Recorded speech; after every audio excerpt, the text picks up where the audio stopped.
Where is the capital of England? In the offshore bank accounts of the 1%.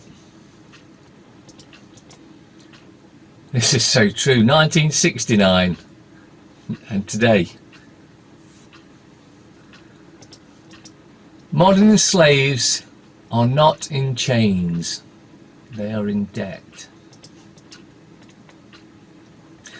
Never forget, September 10th, 2001, Donald Rumsfeld holds a press conference to state that the Pentagon was missing more than $2.3 trillion. But the next day something happened and everybody forgot. I would like to apologise to anyone I have not offended yet. Please be patient, I will get to you shortly. A miracle happened today.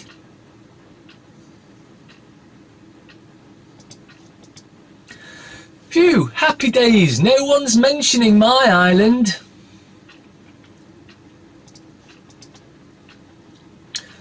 Why does this image even exist? Because harvesting the adrenaline-filled blood of children for the adrenochrome has been a practice of secret societies for centuries. There's a reason why thousands of children go missing every day, even in a society with cameras on every corner. I don't give a F about your war or your president. Nothing in this world operates the way you think it does. Banks do not loan money. Governments are not empowered to protect you. The police department is not there to serve you. Institutions of higher learning, colleges and educational institutes are not there to educate you. The entire superstructure of civilization in the Western world is a combination of brilliantly put together and well-planned schemes to direct the minds of the people in such a way as to serve their masters.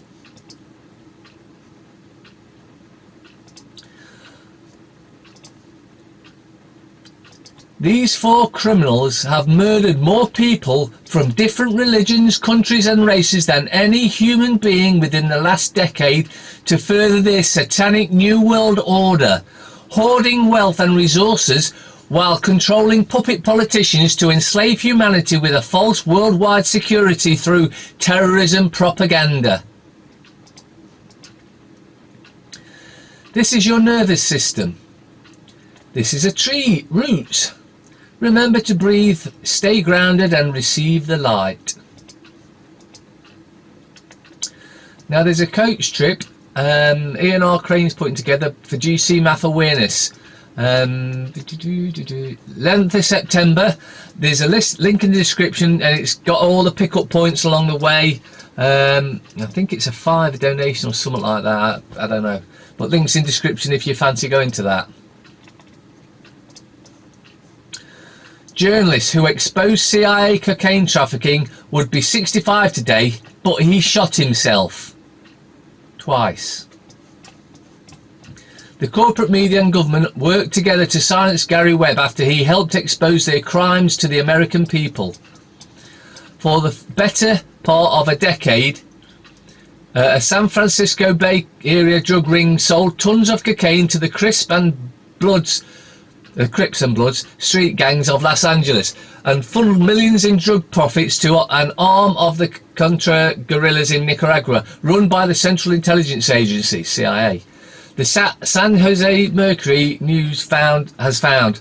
On August 22nd, 1996, the San Jose Mercury News shocked the country with a series of articles entitled The Dark Alliance, detailing the CIA's connections to the crack epidemic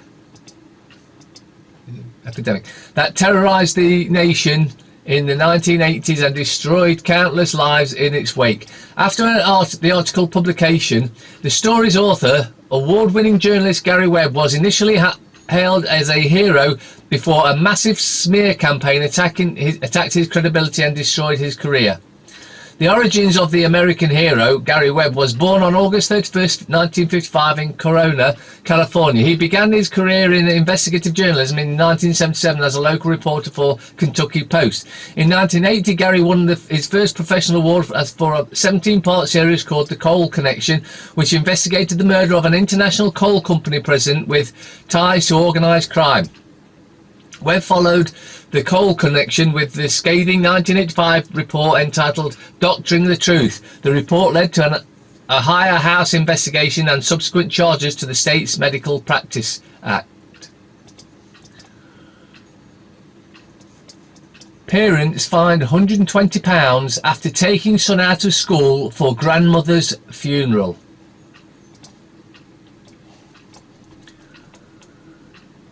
A family who took their son out of school to attend his grandmother's funeral in South Africa has been hit with a £120 fine. Carol and David Follows told St Matthew's CE Academy in Stoke-on-Trent they needed to take Logan, 9, away for a period of 12 days at the end of June. But they were informed by the school that their absence would become unauthorised after just 5 days. They then changed their plans so that Logan was only absent from the 27th to the 4th of June to the 4th of July, but was stunned to receive a £120 fine from Stoke-on-Trent City Council in August.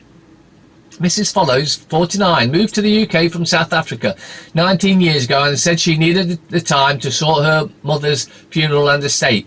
She says she notified the school that her mother was not well on June 17th, but she died unexpectedly the same day.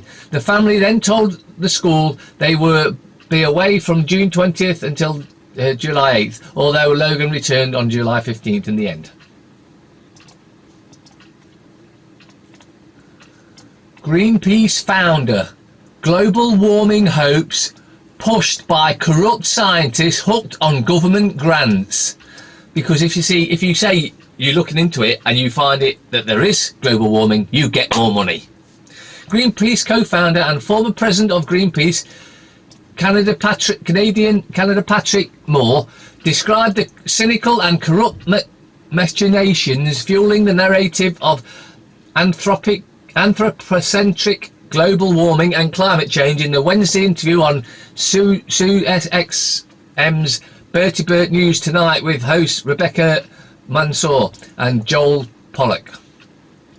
Link in description if you want to read the rest, but as I've been saying all along, and you that's been doing the research know, global warming, total and utter scam. Killjoy Council wants to ban swings, roundabouts, climbing frames and slides from its playgrounds because they are too biased towards under 7s. We need to get rid of councils for good. They are clearly mental. Kirklees Council in West Yorkshire is spending nearly 10 million on the scheme. We've got 10 million going to waste. Let's take all the slides and everything that the kids like to play on down. But what about the homeless? No, screw them. Let's do this first. They're replacing the equipment with grass, logs and boulders. Angry parents said they will chain themselves to the existing equipment. The council wants to encourage children to get back to nature. It's got bugger all to do with the council, what the kids do. Besides, playing on playgrounds is better than playing on PlayStations. The Killjoy Council has spent nearly 10 million on a scheme to rid its playgrounds of swings, roundabouts, climbing frames and slides because they are clearly biased towards 4 to 7-year-olds. The council has to go. It has to go. Kirklees Council in West Yorkshire is replacing the traditional play equipment with grass, logs, and boulders to encourage children to get back to nature. And now angry parents are threatening to chain themselves to the equipment to stop workmen removing it.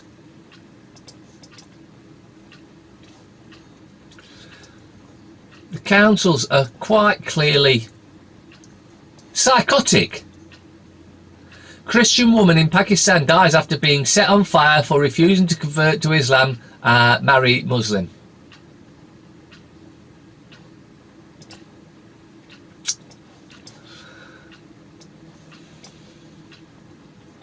Lahore, Pakistan.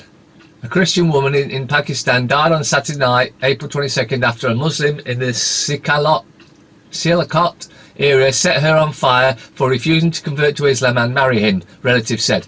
Mohammed Rizwan Gujar poured kerosene on 25-year-old Asma Yaqub and set her on fire on Wednesday, April 17th, resulting in burns of 80% of her body, sources said. She and her father, Yaqub Mashi, and her brother, Maksud, were at the house where she worked as a domestic worker for Sadi Zaman in the Mahala Pakpurba area when the attack took place, according to police.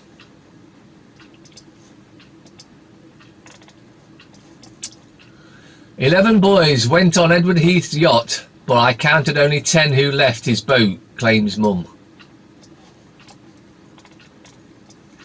Police were warned a child may have vanished from Ted Heath's yacht, but officers were ordered not to investigate, it has been claimed. Oh, what a shock. Linda Corby said she watched 11 boys aged 6 to 11 from Jersey's notorious Haute de la Grand home board the former PM's yacht in the island capital St Helier. A few hours later she counted only 10 as they left the Tory leader boat. Describing what she saw in the early 70s, Linda, 62, said, "I was with Jersey senior Senator Ralph Vibbett, who has since died. He had been warned about children going on Heath yacht, Morning Cloud, and some not coming back. We watched as a group of boys from the home got on. They were in shorts and t-shirts and looked as if they were on a day trip." And we all can imagine what happened after that, can't we? He raped them, killed them, chucked them overboard. Blowing the whistle on the tax office's cash grab. ATO debt collectors Richard Boyle's home was raided last week after he spoke out for an investigation revealing the agency's heavy-handed tactics. Amid the chaos of the end of financial year, Richard Boyle strolled into work at the Adelaide branch of Australia's taxation office, a key centre for debt collection. Police were rushing around. There was a lot of paperwork. I wondered what was going on, he says. It was June 8th, 2017, when Boyle and other staff were called into a meeting and instructed to use more heavy-handed debt collection tactics on taxpayers who owed the tax office money. We were instructed quite clearly and categorically to start issuing standard garnishes on every case, he says.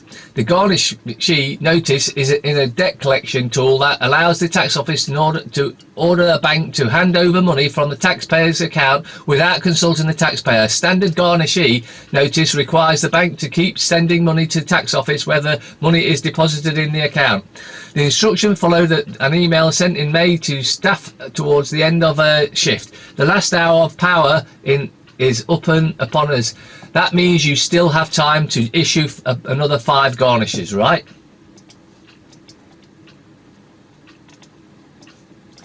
Lawsuit set to end water fluoridation in the US. But in the UK, oh yeah, we're pumping fluoride in the water as quick as ever, and more than we can ever do because we want them dumbed down and not realising what's really going on. A federal court has denied an attempt by the Environment Protection Agency to dismiss a lawsuit that is set to end water fluoridation in the US for good. The massive victory from anti-water fluoridation groups saw the judge in the Northern District of California deny the Environment Protection Agency any attempt to limit the information that was available to the court while the decision was being made to ban water fluoridation or not. Food and Water Watch Inc. filed the historic lawsuit along with a coalition between health organisations fight against water fluoridation. Under Section 21 of the Toxic Substances Control Act, TSCA, US citizens are allowed to petition the EPA to regulate or ban certain chemicals. When the EPA rejects the citizen petition calling for them to ban water fluoridation, Food and Water promptly filed the lawsuit. As the lawsuit continued, the EPA translated the language of the law to imply the judge must limit reviewing the information the EPA supplies when it chooses to decline the petition on February 17, 2017.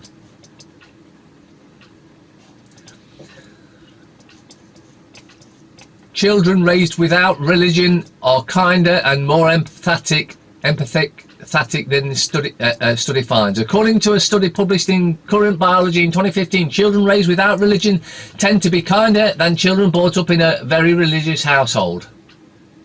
The study was a collaborative effort between numerous academics from 7 different universities that are spread over the world. The team studied children from a variety of different backgrounds, including Christian, Muslim and non-religious, and found that, among the other things, children from religious households were more judgmental. The study was titled "The Negative Association Between Religious and Children Altruism Across the World." Overall, our findings contradicted the common sense and popular assumption that children from religious households were more altruistic and kind towards others. More generally, they are call into question whether religion is vital for morale.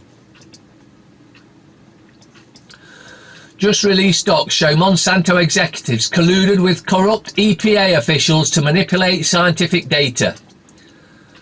4 months after the publication of a batch of internal Monsanto CO documents stirred international controversy, a new trove of company records was released early today, providing fresh fuel for a heated global debate over whether or not agricultural chemicals giant suppressed information about the potential dangers of its Roundup herbicide and relied on US regulators for help.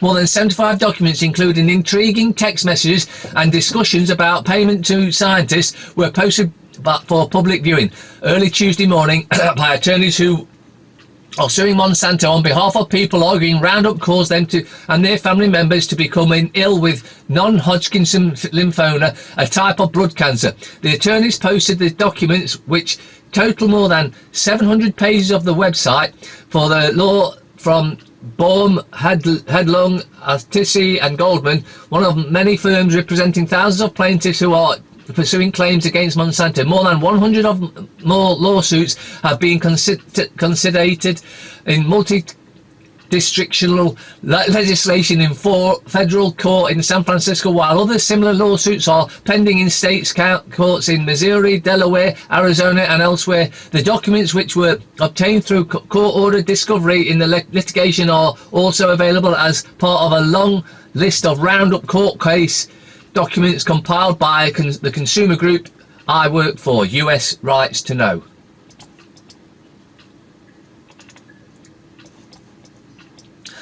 Australia Prime Minister and wife tied to Big Pharma pushing mandatory vaccinations. Australia's politicians are deeply tied to pharmaceutical corporations, the British monarchy and other corporate and institutional powers which threaten the freedom and prosperity of Australian citizens. One product of their hegemony in Australia's no jab, no pay law, which strips welfare from citizens who refuse vaccinations for themselves or their children. You could say people should just go without government welfare, and that's a good idea for participating in the philosophy of independence from the system, voluntarism and agorism. But the system in Australia has been constructed to make it difficult for anyone who is left out. They could use this law as leverage to cut off their other necessities from citizens who refuse vaccinations, without regard for the world of evidence for why people should not vaccinate. Politicians and mainstream media speaks of improving vaccination rates. In its full perspective, no jab, no pay is an eventuality when you see who holds power in the country. Let's start with Australian Prime Minister Malcolm Turnbull. Remember embarrassment Prince Andrew's ties to Jeffrey Epstein under the microscope? Let's have a closer look, shall we? As Jeffrey Epstein's case progresses, Prince Andrew's relationship with the accused has been the subject of much speculation. Now the British royal faces potentially more embarrassment as a judge has ruled the documents related to allegations that Epstein forced a 17-year-old woman to have sex with Prince Andrew can be unsealed. The US Appeals Court for the Second Circuit has said that 2,000 pages of Virginia Gough's 2015 defamation suit in which she alleged Epstein used her as a sex slave can be made public. According to the court of the documents contain allegations about sexual abuse committed by prominent American politicians, powerful business executives, foreign presidents, a well-known prime minister, and other world leaders, including Prince Andrew. Paedophile Andrew, as he should now be called.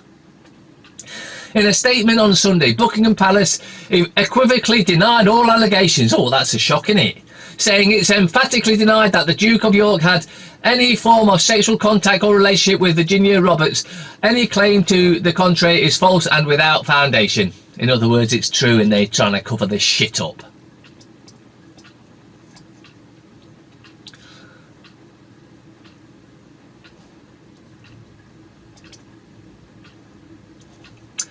Boris Johnson, no ifs or buts, we are out of Europe October 31st.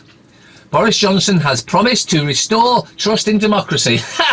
In the first speech as Prime Minister, standing outside the doors of number 10, he paid tribute to Theresa May's fortitude and gave a message to the doomsters who doubt the UK's future outside the European Union. He said, we will come out on 31st of October, no ifs or buts, we will do a new deal and a better deal. The British people are tired of waiting, the time has come to act.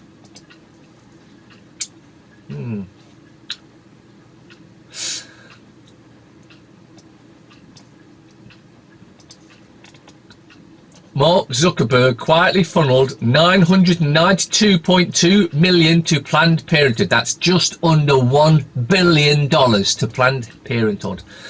Facebook founder and CEO Mark Zuckerberg, Rockefeller, whatever his real name is, and his wife Priscilla have donated Facebook shares valued at $992.2 million to Silicon Valley Community Foundation in Mountain View, California. One of the groups supported by the foundation is Planned Parenthood, who do now, we know that, how do we know this? They were outed by an outraged right-wing nutjob blogger last year. Where did all the cod go? Fishing crisis in North Sea. Well, let me think. Oh yeah, because we're in Europe, they allowed all their boats coming in, fish them all out. With an international council now on the brink of declaring the species unsustainable and Brexit looming, what is the future for the nation's favourite meal? By 7:30, all the cod by Peterhead Fish Market had been sold, snapped up by competing buyers wearing thick fleeces, woolly hats and rubber boots against the chill of the vast indoor warehouse. A gaggle of middle-aged men clutching books of brightly coloured tallies following the auctioneer alongside crates of glassy-eyed fish nestling in ice with a curt nod or a swift hand gesture. The price was settled, tallies thrown down to indicate the fish were now at new owner, and the group moved on. It took less than 10 minutes to dispose of the night's catch. Most of the fish would be heading south to England or mainland Europe. The Scots are not big cod eaters, preferring haddock with their chips. This dates apparently from pre-refrigeration days. Haddock is a fish best eaten really fresh, whereas cod is tastier a couple of days after being caught. The Peterhead buyers were cagey about naming their customers, but the fish they purchased was destined for supermarkets, fishmongers, restaurants, and a few of the classy takeaway chippies that are a notorious institution. But all this could now be under threat, a report published last month says. Here's just a quickie for you. I've got Epstein's Black Book in the PDF format, and there's the first page just so you can see. Jacob Rothschild is guilty for the conspiracy against humankind. Many people do not believe that conspiracy exists. My interest in conspiracies aroused when I found out that they exist in the case of the destruction of my homeland, Yugoslavia. World media presented the destruction of Yugoslavia as an international conflict against the Yugoslav people. This depiction was just a facade. essence of the breakup of Yugoslavia was rooted in the colonization of the country. In 1990, the Western republics, Slovenia and Croatia, elected parties that supported capitalism. Previously ruling communists won the Serbian election. As a result, Serbia impeded on the pro-Western reforms in Yugoslavia. I realise that the Western politicians and media support the pro-Western republics and accuse the Serbs for all the problems Yugoslavia entered. This bias was the result of a conspiracy that made an alternate people and weakened them politically and economically, which is exactly what happened. The conspirators got power over the whole territory of the former Yugoslavia and cheaply took resources that were built by the people of Yugoslavia. People realise that injustice happens around the world. Many media accuses the corporations that rule the world and prejudice justice, but they do not blame the people who rule the corporations. In that way the media accept that nothing can be done against these rulers. Conspirators like such media because they spread general apathy in society. I have recognised that the allegations against corporations are useless, and that it is necessary to find people who benefit from the ruling of the corporations in order to be able to stop them. 10 years ago I wondered who might have such great power, and of course it's the Rothschilds. 30 days to solve Brexit, Merkel offers Johnson offers to Johnson. 30 days, yeah, same thing in Telegraph, Express, 30 days, yeah, crap. Mirror, show us what you've got, Boris, yeah. 30-day deadline, crap. Times, Germany gives Johnson 30 days, yeah. Can we do it? Yeah, we can. Heading for the buffers. Off his head, son. Son, you're too tan to borrow 70 grand. FT, failing debt cause rise pressure. Yeah, it's just absolute junk. A miracle happened today. I just sold a lawnmower on Craigslist. That's the last time my neighbour is going to wake me up on a Saturday morning. A man brings his best buddy home for dinner unannounced at 7:30 p.m. after work. His wife begins screaming at him, and his friends just sits there and listens. My wife, my him and makeup are not done. The house is a mess. The dishes are not done. I'm still in my pyjamas and I can't be bothered to with cooking tonight. Why the hell did you bring them home? Husband, because he's thinking of getting married and I promised him a demo. Two ladies talking in heaven. First, hi Wandle. Second, hi Sylvia, how'd you die? I froze to death. Hi, how horrible. It wasn't so bad. After I quit shaking from the cold, I began to get warm and sleepy and finally died a peaceful death. What about you?